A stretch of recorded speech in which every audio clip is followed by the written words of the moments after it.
Perkenalan kami dari kelompok kelas 4 PSIA, di mana kami akan menjelaskan presentasi kami yaitu analisis dan perancangan sistem pada toko Veron. Kelompok kami terdiri atas Eric, Jocelyn, Andrew Chen, Fanny Tombong, dan saya sendiri, Felix Kinley. Selanjutnya untuk bagian kelas diagram. Terdapat beberapa kelas di sini. Yang pertama kita lihat yaitu kelas user dengan atribut username, password, dan metodenya login verify. Kemudian ada kelas supplier dengan atribut supplier ID, supplier name, contact, email address, dan juga metode view supplier list, add supplier, edit supplier, delete supplier, supplier, also data. Dengan relasi mereka yaitu composition, yang artinya di mana suatu kelas itu dia bisa berdiri sendirinya. Jadi ketika kelas user ini tidak ada, maka kelas supplier pun tidak ada. Jika kelas user tidak ada, maka kelas brand tidak ada. Jika kelas inventory tidak ada, maka kelas inventory details pun tidak ada. Kemudian ada kelas brand dengan atribut brand ID, brand name, dan juga metode view brand list, add brand, edit brand, delete brand, search brand, sort data dengan relasi composition. Kemudian kelas source dengan atribut source code, source name, brand, dan juga metode view source list, add source, edit source, select source, search source, sort data dengan relasi composition. Kemudian kelas inventory dengan atributnya source code, source name, brand, supplier, purchase price, seller price, latest import date, quantity, dan metodenya view data, search source, sort data dengan relasi composition. Kemudian adanya kelas inventory details dengan atribut source name, brand name, supplier name, purchase price, seller price, import date, color, size, quantity, dan metodenya view details, update details, edit details. Kemudian adanya sebuah kelas login dengan atribut brand name, source name, supplier name, import date, purchase price, sell price, color, size, quantity dengan metode add stock dengan relasi inheritance, yang artinya sebuah superclass dapat mewarisi atribut dan metodenya kepada subkelasnya tersendiri. Jadi contohnya seperti di sini yaitu kelas inventory sebagai superclass, dia akan mewariskan atribut dan juga metodenya kepada subkelasnya yaitu stock in dan juga stock out. Dan juga sebagai subkelas stock in dan stock out memiliki atribut dan metodenya tersendiri. Kemudian untuk kelas stock out terdapat atribut brand name, source name, supplier name, import date, purchase price, seller price, color, size, quantity dengan metode update stock dengan relasi inheritance. Saya akan menjelaskan mengenai state diagram sistem stok gudang toko Veron. Langkah pertama adalah melakukan login, setelah itu melakukan validasi pada authentication state. Apabila salah, maka akan tetap berada di halaman login, dan jika benar, maka akan berlanjut ke program stok gudang, yang dimana terdapat 5 bagian program stok gudang, yaitu bagian dashboard yang menunjukkan tampilan dashboard, bagian inventory yang memiliki inventory state untuk melakukan pencarian sepatu dan detail sepatu, kemudian juga dapat menambahkan kode sepatu dan memasukkan ataupun mengeluarkan stok sepatu.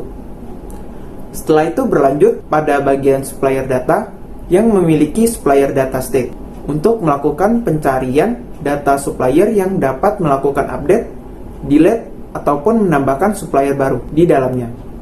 Lalu pada bagian SKU data dan brand data memiliki state yang sama persis dengan supplier data, hanya saja yang membedakannya terletak pada SKU data yang menambahkan sepatu dan brand data yang menambahkan brand sepatu. Sistem akan selesai apabila menekan tombol logout. Selanjutnya saya akan menjelaskan mengenai use case diagram. User akan melakukan interaksi pada use case login, di mana ketika melakukan login sistem akan melakukan verifikasi password, dan apabila gagal verifikasi maka akan menampilkan tampilan login gagal. Selanjutnya user juga berinteraksi dengan use case add brand, add supplier, add SKUs, dan check stock. Pada bagian check stock ini terdapat cabang use case lagi, yaitu stock in dan stock out. Baik, sekarang saya akan menjelaskan activity diagram. Yang pertama ada stock in diagram. Pertama akan diawali input stock data. Data akan dibagikan menjadi 2 berdasarkan data yang baru atau data yang sudah ada.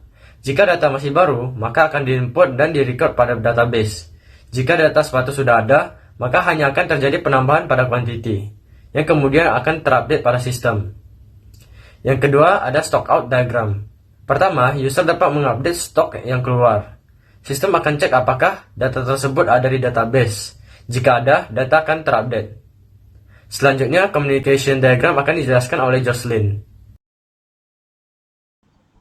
Baik, jadi saya akan menjelaskan communication diagram yang terjadi antara user dan juga aplikasi kami. Jadi, jika usernya ingin melakukan stock in, maka ia akan melalui 4 tahap, yaitu yang pertama adalah set brand, yang kedua adalah set SKUs, yang ketiga select supplier, dan yang keempat adalah create new stock. Dan keempat tahap ini akan dijalankan pada UI inventory. Setelah itu, Keempat tahap sebelumnya akan diturunkan menjadi 1.1 get brand, 2.1 get shoes, 3.1 get supplier, dan 4.1 create new stock yang akan dijalankan ke controller.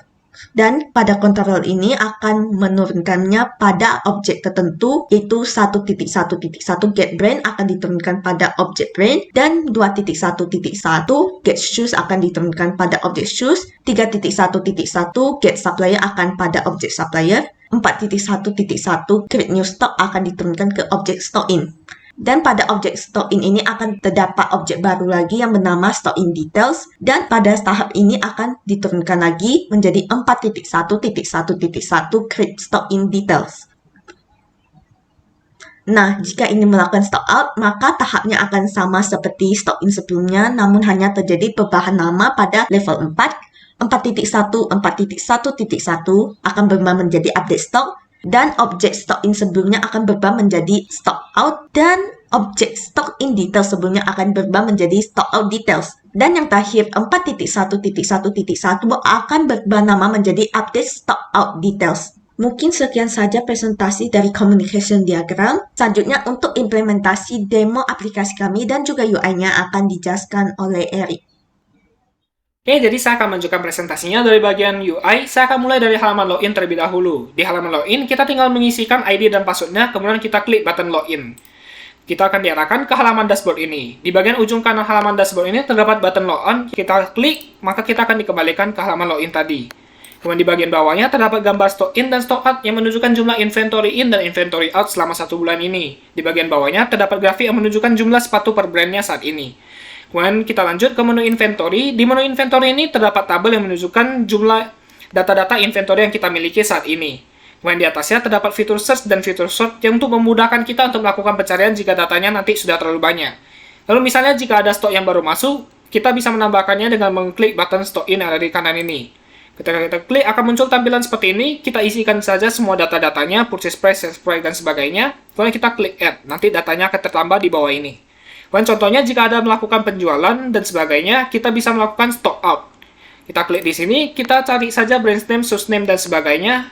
Kita ubah kuantitinya, kemudian kita klik save. Nanti datanya akan terupdate, misalnya dari 12 menjadi 11. Lalu contohnya saja saya ingin mendelete data sepatu ini, ataupun mengupdate sales price-nya. Bisa saya klik di icon details. Di sini bisa saya update, ataupun bisa saya delete. Jika saya ingin mencek purchase price-nya juga bisa, misalnya ada pelanggan yang ingin melakukan negosiasi, saya bisa melihat harga beli saya sehingga saya tidak mengurangi harga terlalu banyak saat melakukan negosiasi. Kemudian saya rubah sales price-nya, lalu saya klik update. Nah, kemudian saya lanjut dari suppliers data, yaitu data supplier. Di data supplier sendiri, di bawah ini juga terdapat tabel yang menunjukkan data-data tentang supplier. Dan di bagian atas juga ada fitur search dan fitur sort. Kemudian untuk menambahkan suppliers data ini, kita tinggal klik icon add supplier. Setelah kita klik, maka kita isikan semua datanya, lalu kita klik button add. Nanti datanya akan tertambah otomatis.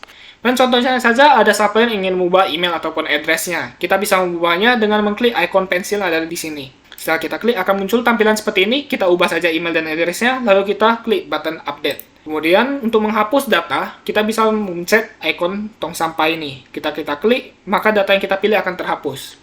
Kita lanjut ke source data yang sangat mirip dengan suppliers data. Jadi di bawah ini juga ada tabel yang menunjukkan data-data tentang sepatu. Di atas juga ada fitur search dan fitur sort. Untuk menambahkannya sama, kita klik add, kemudian kita isikan datanya, kemudian kita klik add saja. Untuk mengedit, kita klik icon pensil yang ada di action ini. Kemudian kita ubah data yang ingin kita ubah, lalu kita klik update. Kemudian untuk menghapusnya juga sama, kita klik icon tong sampahnya saja, datanya akan langsung terhapus. Kemudian kita lanjut ke bagian branch data. Di branch data juga ada tabel yang menunjukkan data-data tentang branch, juga ada fitur search dan fitur sort. Untuk menambahkannya juga sama dengan klik icon button add, kemudian kita isikan datanya, kita klik add. Nanti datanya juga akan tertambah. Untuk mengeditnya juga tinggal klik icon pensil, kita ubah saja datanya, kemudian kita klik button update. Untuk menghapusnya tinggal klik icon tong sampah. Oke, saya rasa itu saja untuk bagian UI-nya, dan itu juga akan menutup presentasi kami pada hari ini. Sekian dan terima kasih.